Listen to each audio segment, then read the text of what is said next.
Hello guys, my name is Chessie from Team Stay Green, and today I will be bringing you a Parasite guide. Gonna jump into a practice game and show you the basics of the hero and all the standard things that you should know.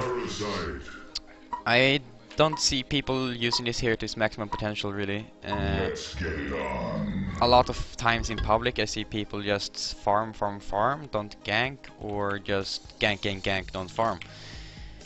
What you want to do with this hero is that you want to find a balance, the perfect balance between farming and ganking.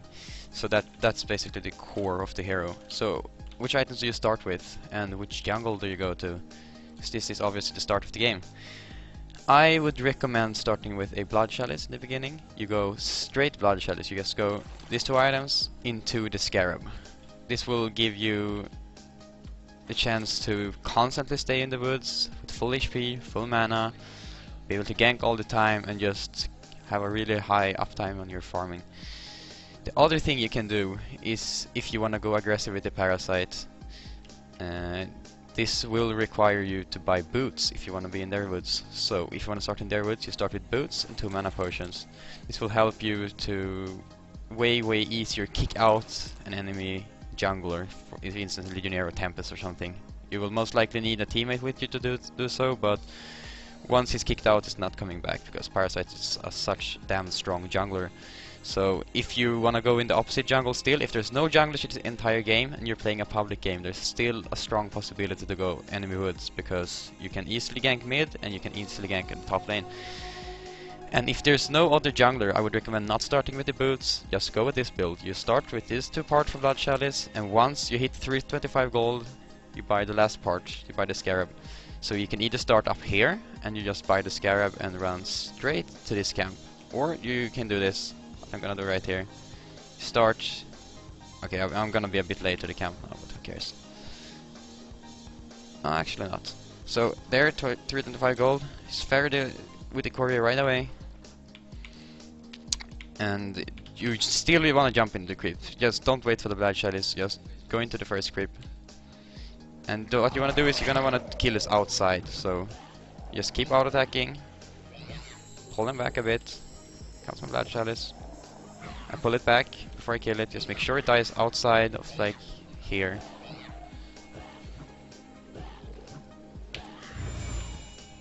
But what you can do as well is you can stack this yellow camp, might be late now, I'm not sure. Just, yeah, I'm gonna be late, but you just walk after and stack yellow camp if you want to keep. It's hard with the healer. Okay, so this is a trick you can do. You can jump in and you use Blood Chalice while you're mid-air. So jump. So the mana pulls first. I didn't know if you saw that. I'm gonna show you more times. Because what you do is you use the jump, and while the mana had already been used, you use the Blood Chalice. It helps you a lot because you're always gonna be able to stay at full HP and full mana by doing so. And you don't go to any other camps but these 2 camps in general. Like, you only want to farm the orange camps because these creeps are not very strong. What you want to do as well is stack both of these camps. This is often blocked because it's the pole camp. Okay, look at this now. I use the infest spell because I have full mana right now. So if I'm going to use the spell, I'm going to lose 100 mana, and then I'm going to use the Blood Chalice while my mana's already lost. So look. So now I am at full mana yet again. It's a really cool trick, and it's the reason why I started using Blood Chalice in the woods a lot. I'm not doing an optimal jungle run here. This is not some run to get the best farm or anything. I'm just trying to show you all the tricks. So what you want to do is you want to check these camps. What creeps do I have? What can I work with? There's no wild hunters, and if there's no wild hunters, you should not gank. Unless you have a clear ganking opportunity. It's way easier to get a gank opportunity with a Minotaur or a Catman or a Skeleton King, for instance, if you're in this woods and flank them from behind, for obvious reasons. Okay, so let's try the Blood Chalice trick again. You use your spell, and then while you're mid-air, you've already used your mana, use the Blood Chalice, regain all that mana. It's really easy once you get used to it, and you're always gonna be at full mana. And because you consume the creep with your consume, you're always gonna be full HP as well. So now I've got on with the 2 first basics. So after that, what do you skill? This is something people have different opinions on, and you should always do a different skill build for a different game. If I am looking to get a gank on level 3 for instance, and I find a wild hunter in this camp, you want to get the rank 2 leech before the rank 2 infest. But if you don't see an opportunity to gank, you see every lane is just cannot gank there, cannot gank there, then you just want to hard farm, so just max infest. After you get to a certain point, I would say you always max the infest, because you can do way more things with infest than you can do with the leech. So at level 5 I would always skill another point in the infest, just because of the power that the creeps get while you're inside of them. So here you wanna stack this camp, stack as much of the medium camps as you possibly can. It can give you minotaurs, it can give you wild hunters. It's 2 good creeps for you.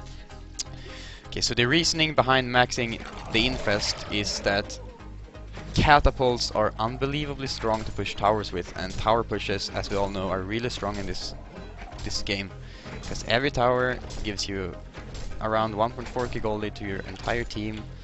So as soon as you get a good timing to go start pushing, that's what you should do. I'm gonna just do a bit of speed up here, because this is just on standard farming. I think you're getting the hang of it now.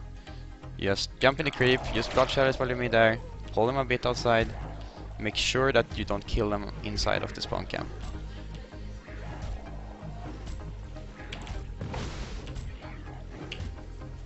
Basically it's around here, like as long as you stay back here, it's always gonna be fine.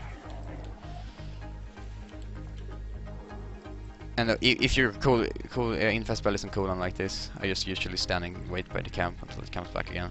And now you know this blood chalice is a bit longer cooldown. Sometimes you might want to wait for your blood chalice to get up before you jump into the creep. Sometimes you might just jump into the creep right away instead, like I did there. It all really comes down to if you feel that you have enough HP and mana to jump without using the blood chalice. Keep doing some speed up.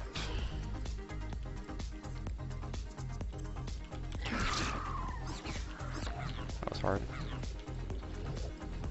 One of your structures is under attack.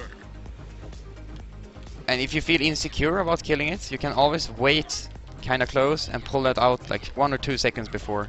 It always works, every single time.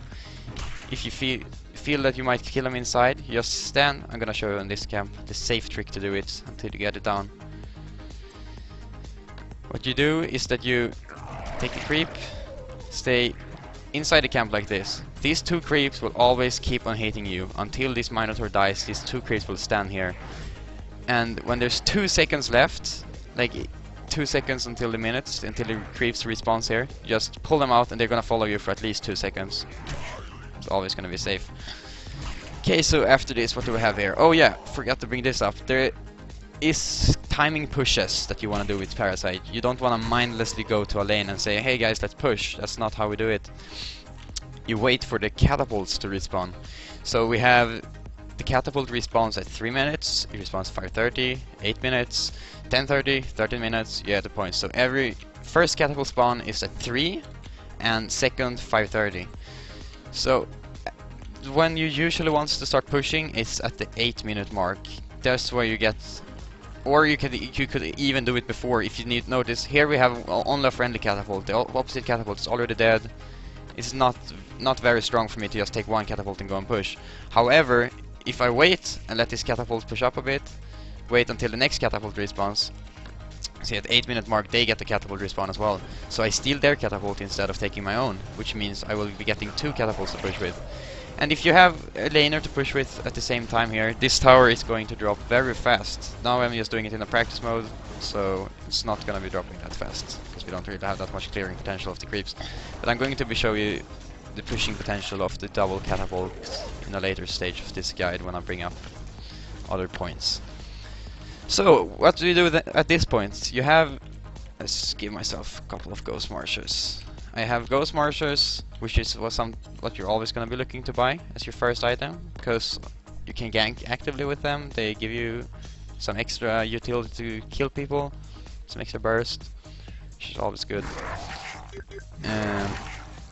at this point of the game, I tend to farm a bit more than gank, because you have a lot of gold pulled up, you're close to that codex, but you're just not there yet.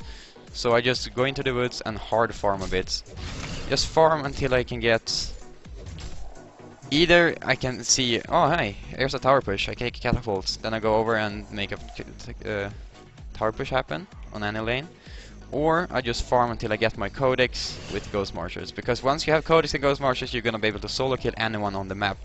And at this stage of the game, it's really important that you start stacking both of these camps actively. You can do it in many different ways, but to get both these two camps stacked at the same time, but you would need to find these wild hunters, because you're gonna have a codex, you're gonna have the Ghost Marchers. Every time a wild hunter is up, there is a free kill for you somewhere on the field. You can just roam around and find whatever. If you're unlucky, you might not get any wild hunters, but they're gonna spawn eventually, don't worry about it. Let's see, still no wild hunters. But yeah, that's basically the core of the Parasite's farming way.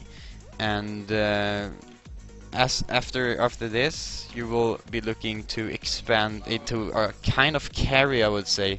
The way I run Parasite right now is that I buy items that helps me to the late game, and I want to be able to carry for my team. I take way more farm with Parasite than I would do with any other jungler. If I play Tempest or Ophelia or anything of those heroes, I farm my core items, which are is basically an Astrolabe and a Mana Ring, maybe a BKB on Tempest, some stuff like that. And I lay a farm for the rest of my team. But with Parasite, it's a different story, because you're gonna be a force late game. You will one-shot people without them being able to kill you at all, which is really, really strong. So in order to do this, which items do we need? We buy a codex. You can either split your Ghost Marchers into 2 punch daggers and build the codex with those, or you can just keep the Ghost Marchers and build the codex afterwards. I tend to do both. Sometimes I really want to keep my Ghost Marchers because I feel it's necessary for the game. Sometimes I do not. So after my codex, you're gonna be like, I sell some XP here. You're gonna be level 11, and at this point of the game, you have a lot of HP. And every hero that you have a lot of HP on, if you'd see you have some magic damage in the opposite team, you should always get a Mystic Vestments. I tend to get Mystic Vestments almost every game on this hero, just because it's so damn strong with the big HP pool of Parasite. So at this point of the game, you have the Codex, you have the Face Boots, you have the Blood Chalice, and you have the Vestments. You have everything you need to take a fight. You can kill someone, get out, and then just go right back to farming. So what you're gonna want to do at this point is that you just keep farming these 2 hard camps and keep stacking those 2 medium camps. Wherever you get wild hunters, you go gank, and whenever you have the chance to farm, take the chance to farm, because you're gonna want that farm. And I don't tend to level my codex at this point. I just keep my codex level 1, because it doesn't scale all that well with buying new ranks this point. It's way better to go for the Hellflower. It will amplify your burst damage for your codex, and your Draining Venom will also amplify the damage from the codex. So it all stacks up and does a lot of damage. So I just buy one I can at a time, and I usually, when you get your Hellflower, you're gonna have so much mana that you will not need this Blood Chalice anymore. So what you wanna do is that I'm just gonna go right back to base and show you how it works. You split your Blood Chalice into lesser parts, just take it into your stash, left click the Blood Chalice, then you use this one part, Scarab, which is a part that you're gonna need for the Hellflower. It's just 325 gold, it's not all that much, but it gives you some extra gold to keep this one and just sell the other 2 parts. So here I'm going to be looking to buy that Hellflower. Once you finish up these 2 items, you're going to one-shot anyone on the field. They're hard carry or they're tank. Pretty much anyone is one-shottable for you at this point, unless there's a hard farmed Armadon or Stepher or something like that. But even though you still have a hard farmed tank, you're still gonna do like half his HP in a team fight, and it's gonna be really, really strong. So at this point of the game, you want to look at the enemy team. What do they have? What chances do I have to get solo pickoffs? And will my team need a BKB from me in a team fight? How long will the game last? Because usually the game ends somewhere around this point. But if it goes longer and longer to the late game, you notice they have many stuns, I would recommend that you pick up a Shrunken Head. Shrunken Head will essentially give you the power to jump in first in a fight without being able to be killed. You're just gonna jump in, one-shot someone, and then you're just gonna be a fucking mess in the fights, leech people to death. Sometimes I buy Shrunken Head first, sometimes I buy the portal key first. It's really different in different types of games. In the games that you play against heavy magic stunners and heavy magic CC, you wanna get the BKB before they blink. In the games that you see, they have some heroes that push the side lanes. Maybe they have a Wretched Hag or Bubbles that just pushes up pretty far sometimes. You're gonna one-shot him every time with the Blink Hellflower combination. So then in those games I would recommend you going for the Blink before the BKB.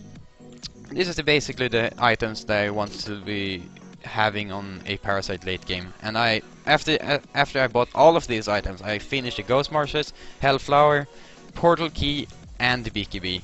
Then I can level my Codex.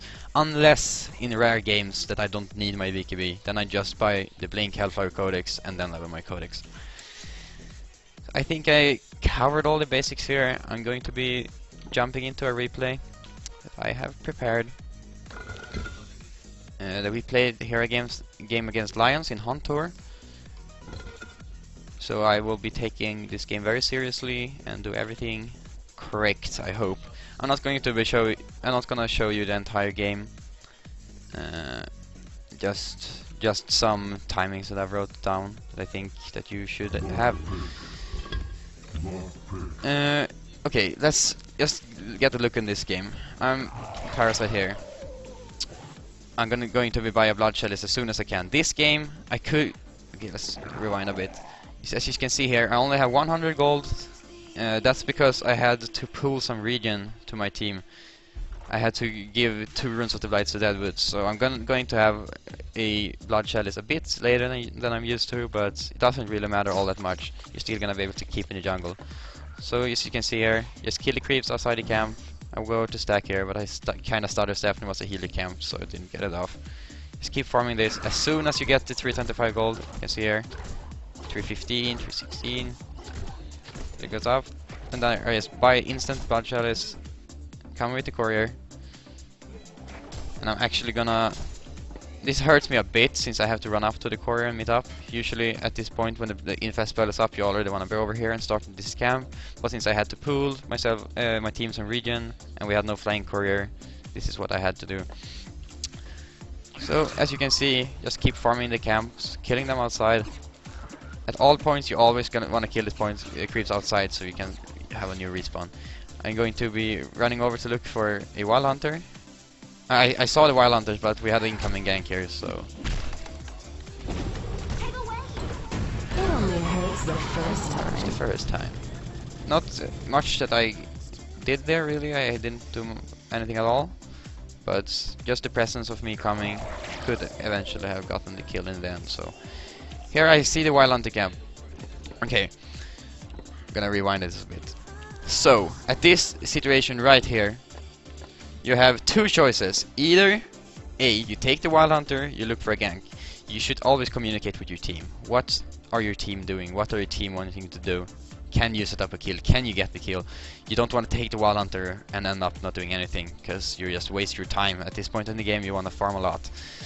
So I asked my team, hey, can we set up a kill in middle? And I have Seafreak here. It's like, yeah, hell yeah, I have an illusion rune. And we have fucking artillery mid and he's broken. So I'm like, okay, let's go for it. So I'm gonna jump into the Wild Hunter right here. Then running. Okay. Need to bring this up. I don't take this way here. I know that they will have a ward somewhere here protecting mid. You don't want to run over the ward and just waste entire Wild Hunter. Run in a safe pathway that he cannot see you. As you can see here, I use my invisibility spell very early. It lasts for 15 seconds. You do not have to use it in a later stage. Just use it really early. Make sure that you're gonna set up the kill. Place yourself in a really good position. And these kills are the easiest of kills. They cannot do anything to prevent this basically, unless they want to camp at their towers. So I'm just gonna open up with a leech spell, and artillery is gonna do its thing. Faye just trying to do some sidestepping, but Zack holds out and plans to stun. So this is just some early game stages of the game. At this point I'm just gonna keep farming a lot, buying the boots, just ferry yourself the boots with the courier as soon as you have 500 gold, upgrade it to the ghost marshes, look to be active and push towers when you have your rank 4 infest with catapults. Use the catapult spawners as directions, so you have 3 minutes, 5 minutes 30, 8 minutes, 10 minutes 30, 13 minutes and so on. I don't really know what happens here. I'm just gonna take another Wild Hunter, I think. I'm gonna go take the rune from Aluna. Yeah, that's really important as well, obviously, rune control. You or the Woodser, you should always try to look to get the runes before the opposite supports. It's really easy as well with Parasite because you're so damn strong and you just jump into a creep and they cannot fight you. So what more do I have? Oh yeah, one more thing I wanted to bring up. Not every game is a Codex game. This game, they have a lot of squishies, they have a lot of people I can one-shot. If you are playing against a team, let's say they have Ophelia and Keeper of the Forest in the same team, you're not gonna be killing people with your Codex. They have too much heals and too much utility in your team, so you're just gonna wanna bulk up instead. In that kind of a game, I would go for an Astrolabe, like early Astrolabe instead. Then you can pretty much build anything you want, but just to be tanky and make sure you buy that vestment, because this Mystic Vestment is really good with the heal. This time they had a Revelation were spotting me, and this is something that everyone should be doing. If you suspect that they have a Revelation word spotting you, because you obviously cannot know, but there is one trick to get to know. If you run close enough to the creeps, once this creeps dies, one creep is gonna aggro me. Because they have a ward there, they see me, so the creep aggroes me. So what you wanna do is make sure that if they have vision over you, the creep aggroes you, so you can see that in time. Nothing special is gonna happen here, it's just gonna be a normal game. If you want to watch the game, you can check it out for yourself. I'm just gonna go to 1347 here, which was when I was closing in on my Codex. So at this point I have 2.8k gold. I did not opt to go for the Ghost Marchers first this game for some reason. Probably because there was a lot of action and I just were close to my Codex at a point and I just said, okay, I'm just gonna go get the Codex instead. Okay, I killed a creep inside the camp there. That's not good. Do not do that. I don't know why I did that. Oh yeah, it doesn't really matter if I kill the creep inside the spawn at this point, because no one's gonna farm this right now anyways, because our killer is just gonna be farming mid or ancients. Sometimes you can kill it inside. Stack that? No, not in time. Okay, so at this point I'm going to be closing in on my Codex, as I said. I have the Codex flying out with me to courier, and what you wanna do when you have your Codex, you wanna set up kills. Going home, regening right away, and I'm tipping bottom because I have been stacking these two camps. I know that I have Wild Hunters here. I have 4 Wild Hunters to work with. So I'm just right away gonna take a Wild Hunter. And at this point of the game, let's see on them. They have the Tord, 660 HP. Fade, 796. Magnus, 796. Aluna, 700. And Pebbles, 1.3k. So at this point, I can one-shot anyone in their team except for the Pebbles. So with the Wild Hunter in Invis, it's pretty easy to get one-shots. I'm just gonna be roaming around a bit here. And then I just open up on a weak target. Bam! Aluna goes down. And one of them is instantly taken out of the fight. And then Denver jumps in and does his thing, and then 2 down. So be sure to keep that in mind. Stack these camps a lot. Use Wild Hunters to gank with once you have your Codex. I was gonna go to 2115. I'm gonna show you counter pushing with dual catapults. At this time, they're all in our woods. We know that we cannot be down here. What do? I go to counter push the top lane instead. So at this point, we have a friendly catapult and an enemy catapult. The reason why I don't take the catapult right away here is that I'm afraid that the tower might attack it. So I just want to make it take as low damage as possible. Look how fast this tower drops. Like this tower dies within 10 seconds if no one's here. It dies really fast, and as you can see, I'm inside a catapult. I have full magic immunity, so even if they TP, I'm just gonna sit on max range. That's it, the tower. We're gonna be all good. go to 32 and 10 in game time.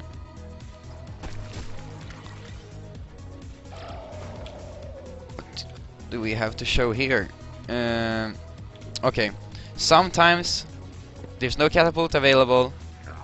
I have two options when this wave comes. Either I stand on top of the wave and last hit it with my hero, or I can jump into a creep, get a bit more safety, because they were gonna have to kill this archer before they can land a stun on me.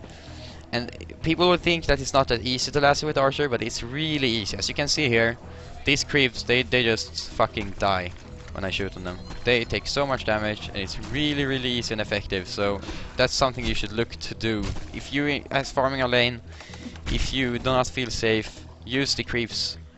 This is not very safe because it's a low HP creep. Catapults are way more safe, but this is better than just standing there and attacking shit with your hero.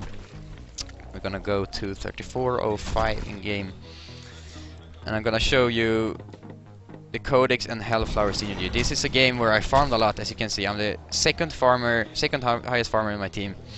So 34 minutes into the game, I already finished a Codex and a Hellflower, and I'm well on my way to a Shrunken Head as well.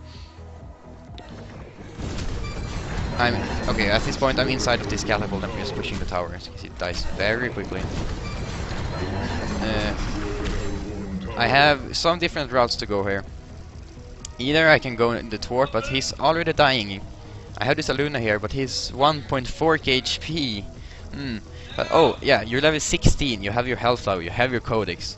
You kill people, even if it's 1.4k HP. Let's see what happens. Okay, so very important, you apply the Hellflower first. Okay, that was the first thing I used, my Hellflower.